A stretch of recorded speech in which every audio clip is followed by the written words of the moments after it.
যে কোনো জিনিস মাইনে নেওয়া যায়, রেজাল্ট খারাপ, পাস ফেল সব কিছু মাইনে নেওয়া যায়, কিন্তু একটা জিনিসকে মাইনে নেওয়া যায়, দেশের 134টা স্কুলের কোনো শিক্ষার্থীই পাশ করে নাই। এই 134টা প্রতিষ্ঠানে গভর্নমেন্ট যে টাকা লগ্নি করেছে, যে টাকা ব্যয় করেছে, এই টাকার খেসারত কে দেবে? কি একটা অবস্থা! 134টা, একটা দুইটা ভাবা যায় যে একটা দুইটা ইনকেস হইতেই পারে? একটা দেশে 134টা স্কুল কলেজে একজনও পাশ করেনি। এদের মানে এই সব খোলা রাখে কেন? এইসব শিক্ষা প্রতিষ্ঠান খুলে রেখে লাভ কি? 6 লক্ষের মতো বা সামথিং,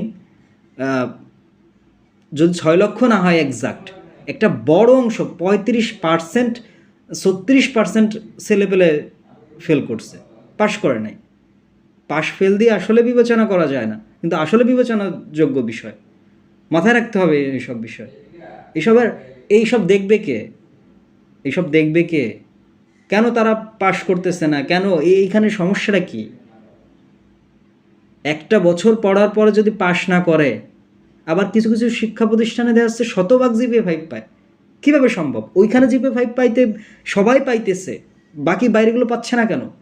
এইসব তদারকি, এইগুলা গভর্নমেন্ট এত টাকা খরচ করে শিক্ষা, চিকিৎসা, স্বাস্থ্য, মানুষের যে মৌলিক অধিকারগুলো আছে সেইগুলো কি নজর দেওয়া যায় না?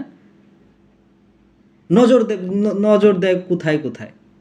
যেখানে নজর দেওয়ার দরকার, যেখানে আর্থ সামাজিক উন্নয়ন দরকার, দেশের মেধাশক্তিরে কাজে লাগানো দরকার, মেধাশক্তিরে এগিয়ে নিয়ে আসা দরকার, সেই দিকে ফোকাস করুন। আপনারা যারা আছেন সেই দিকে সংস্কার করার চেষ্টা করুন, তাতেই দেশ এবং দেশের উন্নতি হবে।